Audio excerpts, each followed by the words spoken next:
شريك له وأشهد أن محمدا عبده ورسوله وبعد. Kita sampai hadis 91 ya, atau hadis kelima dari bab al-mubadaratu ilal khairat. Bersegera dalam melakukan kebaikan, jangan ditunda-tunda.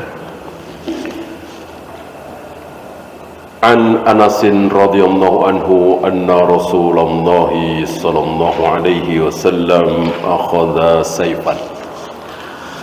Dari Anas bin Malik, Anas menceritakan bahwa Nabi sallallahu alaihi wasallam mengambil pedang, menghunus pedang, mengeluarkan pedang dari sarungnya yauma Uhud, pada hari perang Uhud, detik-detik menjelang pecahnya perang Uhud. Faqal, Nabi bertanya, man ya'khudhu minni hadha, siapa yang mau mengambil pedang ini dariku?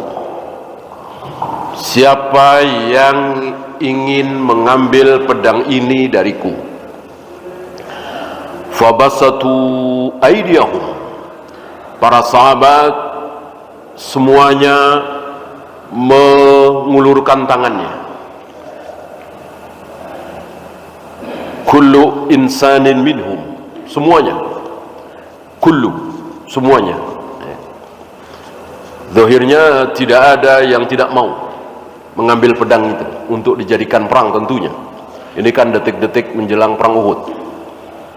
Yaqul ana.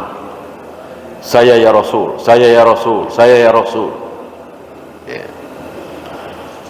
Apakah para sahabat orang-orang yang suka berebut? Jawab, iya, karena ini keberkahan, pedang dari Nabi SAW, dan itu sebuah kebaikan. Apalagi berebut panggung, sama sekali tidak. Ibnu Abi Layla, salah seorang tabi'in, itu pernah mengatakan, aku menjumpai 130 sahabat, semuanya tidak ada yang pingin menyampaikan hadis, berambisi tampil menyampaikan hadis. Kalau mereka tahu sebuah hadis, lalu sahabat yang lain sudah menyampaikan, mereka senang, mereka bahagia, mereka puas. Rupanya tidak seperti kita. Kita berebut tampil, berebut panggung, berebut dulu-duluan, ingin tampil. Kalau keduluan, sakit hati, marah, itulah kita. Sahabat tidak. Tidak ada ambisi seperti itu. Ya. Oleh karena itu, di sini para sahabat mengatakan, ana, aku ya Rasul, aku ya Rasul. Itu demi meraih keberkahan dari tangan Nabi SAW. Karena para sahabat yakin apa yang dari tangan Nabi mendatangkan berkah.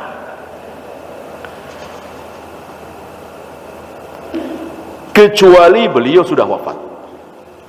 Ketika beliau sudah wafat, maka pakaian beliau, baju beliau, bejana beliau, tempat makan beliau mengandung berkah apa tidak? Mengandung berkah apa tidak? Tidak. Maka nggak ada sahabat yang berebut pakaian Nabi, piring Nabi, tempat makan Nabi, nggak ada yang berebut. Karena mereka faham nggak ada berkah, karena Nabi sudah wafat. Kecuali Nabi masih hidup. Ya, para sahabat ketika bersenggolan dengan badan Nabi itu tidak membiarkan untuk lepas, karena para sahabat faham bersenggolan dengan badan Nabi mendatangkan berkah. Adapun Nabi sudah wafat, selesai. Yang berkah Ketika Nabi wafat, yang berkah tinggal ajarannya, sunnahnya, syariatnya, nasihat-nasihatnya.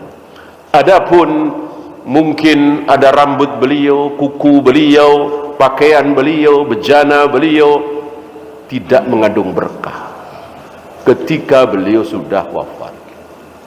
Nah, ini berbeda dengan keyakinan sebagian saudara-saudara kita di negeri kita ini. Jangankan Nabi, kiai, ulama, habib mengandung berkah.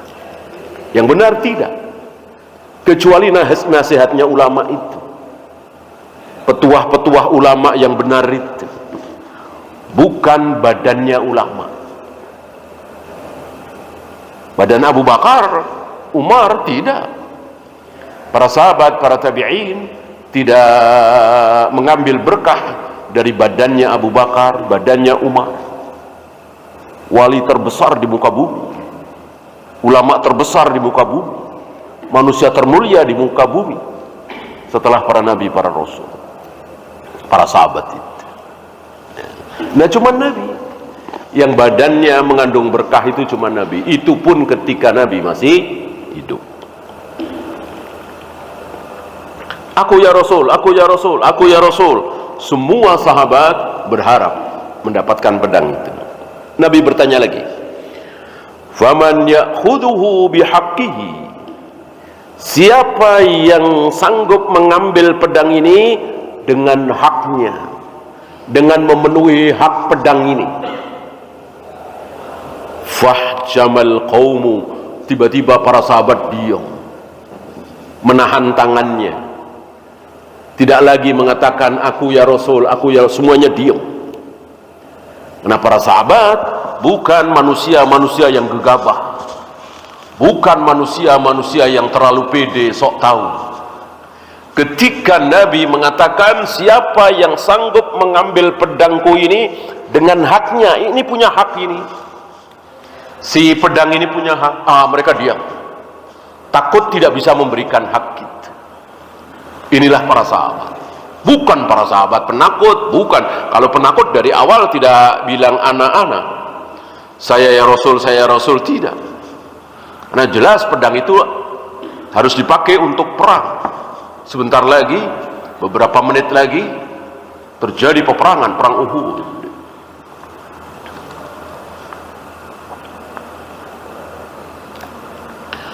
Faqala Abu Dujana, tiba-tiba berkatalah seorang sahabat bernama Abu Dujana. Abu Dujana, namanya adalah Simak bin Kharsyah, kunyahnya Abu Dujana. Abu Dujana bukan nama, sama dengan Abu Hurairah, Abu Sa'id Al-Khudri, Abu Bakar, bukan nama, tapi kunyah. Kata Abu Dujana radhiyallahu an, ana akhuduhu bihaqqihi, aku ya Rasul, aku sanggup mengambil hak itu, mengambil pedang itu dengan haknya. Dari sini kita tahu bahwa peperangan dan lain-lain butuh ilmu. Memainkan pedang butuh ilmu. Abu Dujana merasa sanggup memainkan pedang itu, bahwa pedang itu punya hak untuk apa? Menurut antum pedang itu punya hak untuk apa? Untuk memenggal leher orang-orang kafir. Haknya di situ. Sanggup enggak kira-kira begitu? Ya tentu hak pedang adalah memenggal leher sebanyak-banyaknya. Namanya juga perang. Kalau tidak membunuh ya dibunuh. Kalau tidak memenggal ya dipenggal, namanya juga perang. Ya. Tidak seperti perang anak-anak muda Khawarij hari ini. Musuh diem, lagi makan di restoran, dibom. Ini bukan perang. Tidak gentle istilahnya. Rasul dan para sahabat tidak pernah seperti itu. Ayo perang. Ditunggu gitu. Bahkan Rasul pernah menunggu superpower dunia hari itu, Romawi, Heraklius, 20 hari di Tabuk perbatasan sudah masuk wilayah Heraklius, Romawi. Tidak berani datang, Heraklius tidak berani datang. Nah, begitu kira-kira kaum muslimin itu perang berani, bukan dari belakang, ya, tantang musuh, ayo perang gitu. Nah, kalau mau sekarang ini, kalau mau, ya, puluhan ribu kaum muslimin, mayoritas wanita dan anak-anak dihabisi oleh si bangsa Yahudi al-Maghdubi alaihi.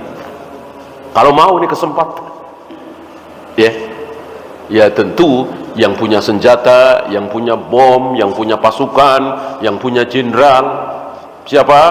Ya para presiden, para raja muslim, perdana menteri muslim. Malah diem saja. Padahal kaum muslim itu, kata Nabi, kal bunyan, kal jasadil wahid, seperti satu bangunan, seperti satu tubuh. Jadi kita dengan kaum muslimin di Palestina satu tubuh. Mereka sakit, kita ikut sakit. Mereka menderita, kita ikut menderita. Mereka diserang, ya kita bantu. Bantuan terbaik apa? Makanan? Ya tidaklah. Bantuan terbaik, ya bunuh itu si Yahudi. Yahudi tentu kita tahu, kalau yang baca Al-Quran, baca Sunnah, tentu kita tahu siapa Yahudi. Bangsa kera, bangsa babi, tidak mau diajak damai, menangnya sendiri, culas, curang, jahat, bengis. Ya. Hari ini ribuan, bahkan puluhan ribu wanita dan anak-anak dibantai, kecil. Bagi Yahudi kecil. Siapa? Nabi Yahya, Nabi Zakaria dibantai. Dan banyak sekali nabi-nabi yang dibunuh oleh mereka. Maka hari ini mereka membunuh wanita dan anak-anak kecil. Para nabi, para rasul dibunuh oleh mereka. Al-Quran menjadi saksi. Falima taqtuluna al-anbiya'a bighairi haqq. Bahwa kalian, wahai orang-orang Yahudi, telah membunuh para nabi, para rasul. Di antaranya Nabi Yahya, Nabi Zakaria. Nabi Isa kalau tidak diselamatkan oleh Allah, tidak diangkat oleh Allah, dibunuh juga kan, dikejar-kejar kan. Aku ya Rasulullah, akan aku ambil pedang itu dengan haknya. Ana akhuduhu bihaqqihi. Fa'aqadahu, lalu diambil oleh Abu Dujana. Fafalaqa bihi hamal musyrikin. Lalu Abu Dujana lari menebas leher-leher orang-orang musyrik, memisahkan kepala orang-orang musyrik dari badannya. Entah berapa belas, berapa puluh leher orang-orang musyrik yang ditebas oleh Abu Dujana. Itu yang dimaksud haknya. Dari sini kita tahu bahwa perang, jihad, dan seterusnya butuh ilmu. Kalau sholat, wudu, tayamum, azan, qomat, tawaf, sa'i, butuh ilmu. Butuh ilmu wahyu, ilmu agama, jelas. Adapun jihad, perang, tabib, ngobatin pasien, butuh ilmu dunia. Karena Al-Quran dan Sunnah tidak ngajarin cara menyembuhkan orang sakit begini-begini, cara mengalahkan musuh begini-begini. Kalau perang itu strateginya yang bagus begini-begini, Al-Quran dan Sunnah tidak ngajarin. Maka butuh ilmu dunia, butuh keterampilan. Ya. Banyak dari kita, saudara-saudara kita, anak-anak muda nggak menguasai. Baru pelatihan bekam 3 bulan, wah dia sudah menyalahkan dokter. Dia sudah, nggak benar tuh teori dokter begini. Baru belajar bekam 3 bulan, baru belajar herbal 1 tahun, dia menyalahkan ilmu kedokteran yang sudah teruji puluhan tahun kan. mungkin 100 tahun lebih ilmu kedokteran kan? Makin maju, makin ditemukan, makin ini. Tentu tidak pas seperti ini kan ilmu dunia. Lalu bawa dalil, cari dalil. Kalau mau cari dalil, ilmu tentang wudu, ilmu tentang tayamum, ilmu tentang melempar jumroh, mencium hajar aswad, tawaf, sa'i. Betul, itu nggak bisa ilmu dunia. Adapun kedokteran ini kan ilmu dunia. Dan sudah teruji, sudah terbukti. Tiba-tiba disalahkan oleh anak-anak ngaji yang belajar herbal baru setahun 2 tahun. Wah, ini salah, ini begini. Lab tolak, ronsen tolak. Ya. Tentu ini tidak benar. Ya. Bukan ahlinya, justru menyalahkan yang ahli. Ilmu kedokteran bukan ilmu wahyu. Oleh karena itu boleh dari orang kafir. Ya kebetulan yang menemukan tentang pasang ring misalnya orang Jepang duluan atau orang Jerman, ya kita ikuti. Memang ini ilmu dunia. Kecuali ilmu tentang tauhid, tentang manhaj, tentang wudu, tentang sholat, tidak mungkin orang kafir tahu duluan. Ya.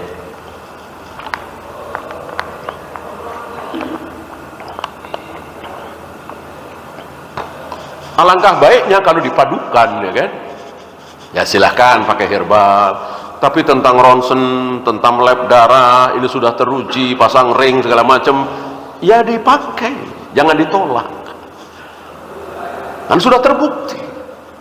Ya, beberapa kali mungkin antum pernah menyaksikan itu cengap-cengap, napas sudah, istrinya, anaknya udah nangis-nangis. Begitu dipasang ring, alhamdulillah. Dengan izin Allah tentunya, langsung tidak pucat lagi, langsung tidak cengap-cengap lagi. Nggak lama boleh pulang. Ya, jangan ditolak. Nah, termasuk ini jihad. Jihad kan ilmu dunia ini. Gimana supaya bisa membunuh orang-orang kafir sebanyak-banyaknya, ini ilmu dunia. Karena Al-Quran dan Sunnah tidak ngajarin.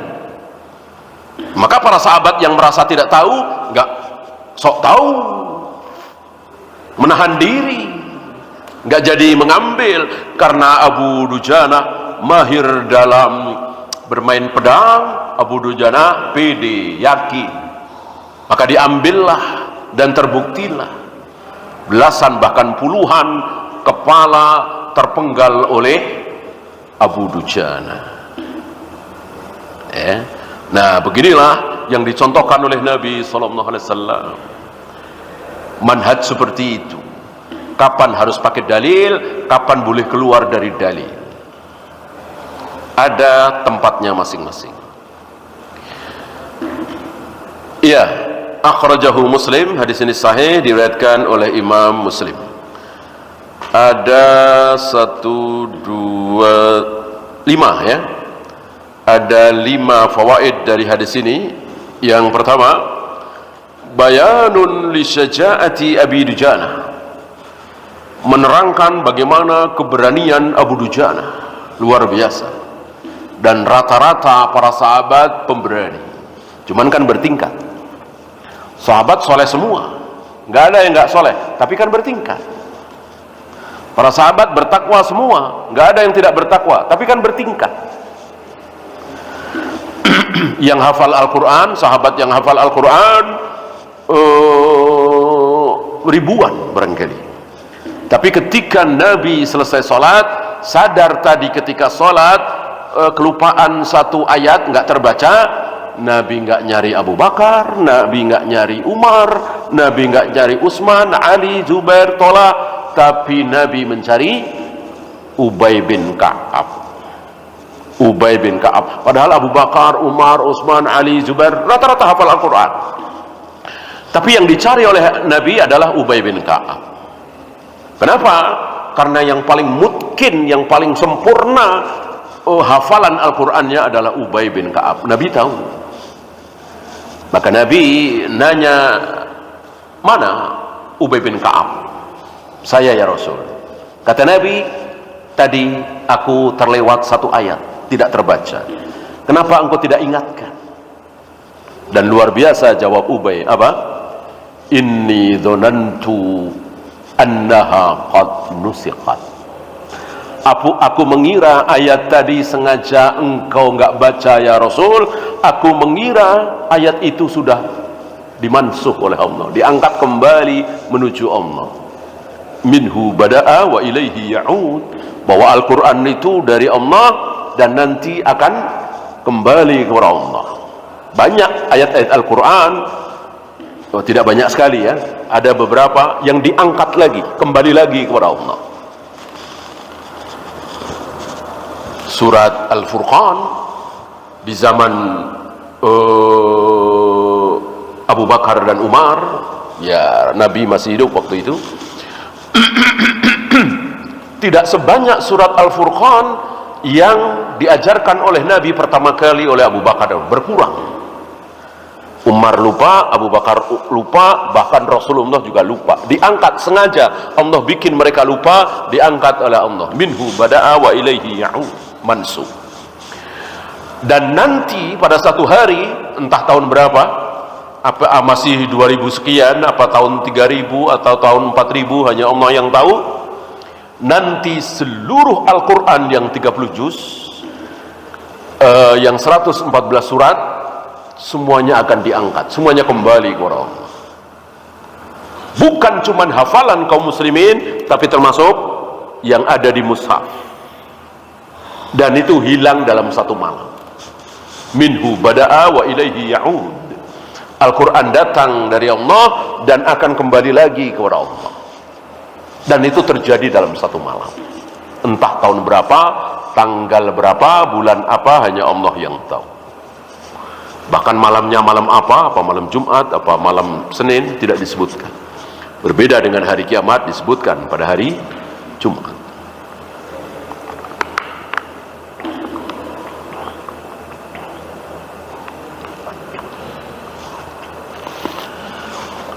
Nah, begitulah dalam masalah keberanian.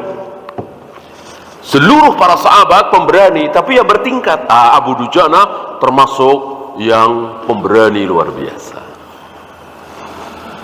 Wa tadhiyatuhu wa sidquhu fil jihad, pengorbanan dia, kebenaran dia dalam berjihad. Wala yadullu ala jubni sahabah, dan sekali lagi ini tidak menunjukkan bahwa para sahabat itu jubun, penakut, tidak. Para sahabat tidak lagi mengulurkan tangannya, saya ya Rasul, saya ya Rasul, bukan karena para sahabat takut, tapi para sahabat menahan diri. Para sahabat faham apa yang dimaksud oleh Nabi, bahwa pedang itu punya hak, yang mengambil pedang itu harus yang bisa menunaikan haknya. Kemudian targhibur Rasuli sallallahu alaihi wasallam ashabahu ala mazidin min at-tadhiyati wan nikayati bil adu. Para sahabat, Rasulullah alaihi salatu wassalam merangsang para sahabat untuk apa? Untuk berani berkurban, berani mati demi mengalahkan musuh. Dirangsang oleh Nabi, ditargib oleh Nabi, supaya para sahabat itu tidak takut mati. Dan ini sangat perlu. Dan ini sangat perlu. Pernah terjadi dalam satu ketika kaum muslimin akan diserang oleh tentara salib. Perang salib kan 100 tahun lebih ya. Kadang kaum muslimin menang, kadang kalah, kadang tentara salib menang, kadang kalah, luar biasa. Malik Arsalan kalau tidak salah waktu itu sedikit ada kegentaran pada kaum muslimin. Kenapa? Karena kita tahu pasukan Romawi seperti apa, luar biasa di perang salib itu. Nah, kemudian hari itu pasukan akan berangkat di hari Rabu. Kemudian beliau mengusulkan berangkat saja habis sholat Jumat, Jumatan dulu. Beliau berpesan kepada para khotib untuk apa? Untuk memberikan semangat targhib, supaya pasukan kaum muslimin menjadi berani, tidak takut mati, siap masuk surga, dan seterusnya. Dan betul, Betul, para khotib diberi perintah seperti itu oleh Malik Arsalan, maka luar biasa. Hari itu khutbah Jumat di mana-mana isinya merangsang kaum muslimin untuk berani jihad, berani mati demi meraih ridha Allah, demi masuk surga. Dan bertemulah dua pasukan itu dan kaum muslimin diberi kemenangan yang luar biasa. Bahkan Kaisar Armanus waktu itu tertangkap ya. Padahal tadinya Kaisar Armanus sesumbar akan menghabisi kaum muslimin, akan membawa Malik Arsalan apa istilahnya di Borgol ke Romawi. Yang terjadi sebaliknya, justru Kaisar Armanus tertangkap dan luar biasa akhlak kaum muslimin hari itu. Kaisar Armanus tidak dibunuh, padahal halal kalau dibunuh kan, musuh. Tidak dipenjara, tapi dipulangkan ya. Dipulangkan dalam keadaan hina. Kenapa hina? Setelah dia sampai ke Romawi, ternyata sudah ada Kaisar Romawi yang baru ya. Berarti dia sudah tidak jadi kaisar lagi. Ini banyak cerita seperti ini menunjukkan bahwa pasukan itu perlu dirangsang, perlu ditarget, perlu dinasehati supaya tidak takut mati, supaya betul-betul ingin masuk surga. Butuh nasihat, butuh penyemangat, sebagaimana yang dilakukan oleh Nabi alaihi salatu wassalam di depan para sahabat, yang di situ ada Abu Dujana. Yang ketiga, jawazu irdis silahi 'alal jundi li hamlihi bihaqqihi. Boleh menampakkan senjata di hadapan musuh, di hadapan pasukan, agar pasukan itu membawa pedang tersebut dengan memenuhi haknya. Adapun dalam suasana biasa seperti ini ya, saya bawa golok misalnya, saya bawa belati misalnya, saya bawa pedang, saya acungkan ke antum, boleh? Tidak boleh. Tidak boleh. Walaupun saya tidak berniat, hanya nakut-nakutin, nggak boleh. Untuk sesama muslim mengacungkan senjata kepada sesama muslim tidak boleh. Nah, kalau sekarang pistol nodong, bolehkah? Tidak boleh. Tidak boleh. Saya ada perkara dengan antum misalnya, di mata saya antum yang salah, antum nggak mau bayar misalnya, saya todongkan pistol kepada, nggak boleh, nggak boleh. Sesama muslim tidak boleh. Dalam hal ini menjadi boleh karena ada sesuatu. Bagaimana terhadap orang kafir? Boleh. Yang tidak boleh adalah sesama muslim. Tidak boleh mengacungkan senjata dalam bentuk apapun, pisau, belati, pedang, pistol, kepada sesama muslim.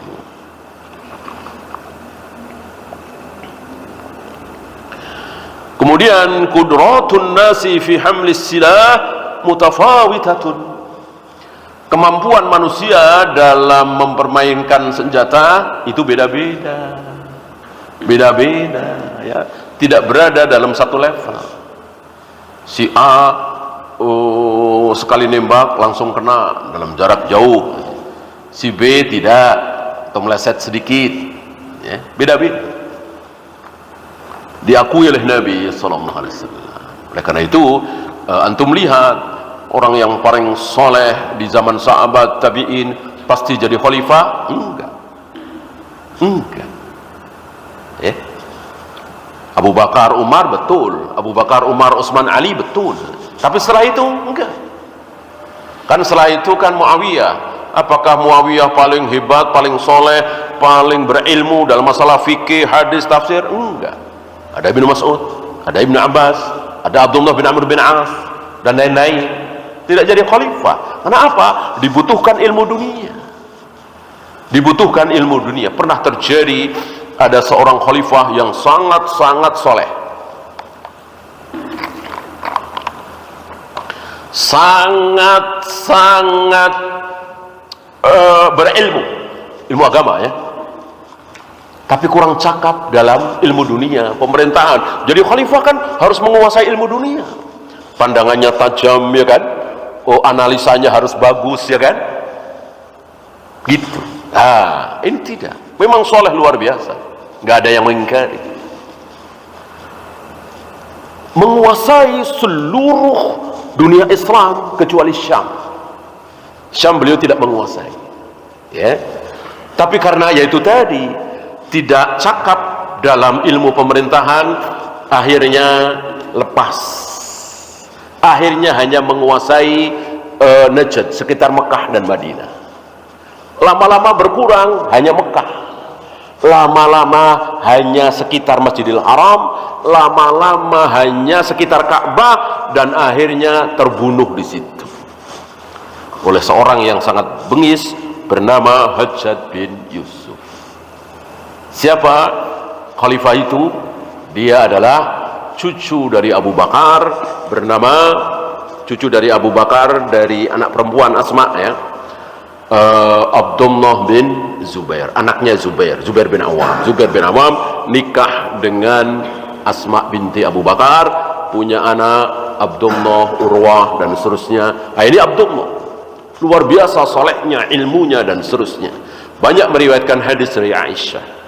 Tapi ya itu tadi, kurang cakap. Akhirnya berkurang, akhirnya mati terbunuh.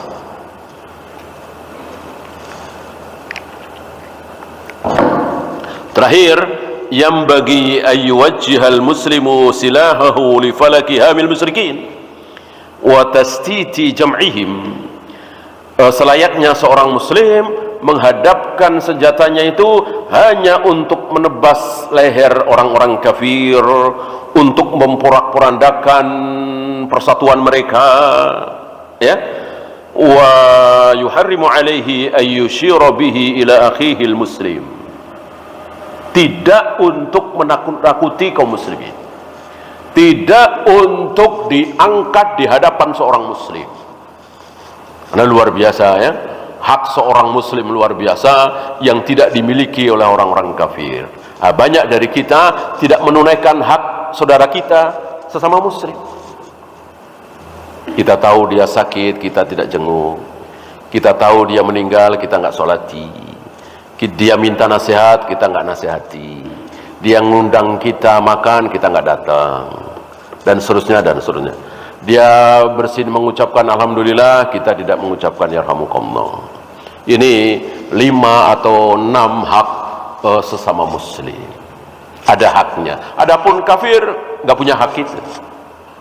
Kita punya tetangga atau saudara atau kenalan orang kafir ngundang kita makan, mau walimatul urus atau bukan, kita datang boleh, nggak datang nggak apa-apa. Dia minta nasihat sehubungan dengan dia mau beli mobil misalnya, beli rumah misalnya, bagusnya di mana, kita kasih nasihat, ilmu kita boleh, enggak juga nggak apa-apa, ya. Adapun muslim harus, antum punya ilmu tentang mobil misalnya, ya kan, Toyota begini kekurangannya, Daihatsu begini kekurangannya, Honda begini, antum tahu, antum berkecimpung puluhan tahun. Kemudian ada tetangga sesama muslim minta nasihat kepada antum, ya, bagusnya mobil apa nanti begini, antum wajib jawab nasihat, ya, tidak boleh disembunyikan. Adapun orang kafir boleh tidak menjawab.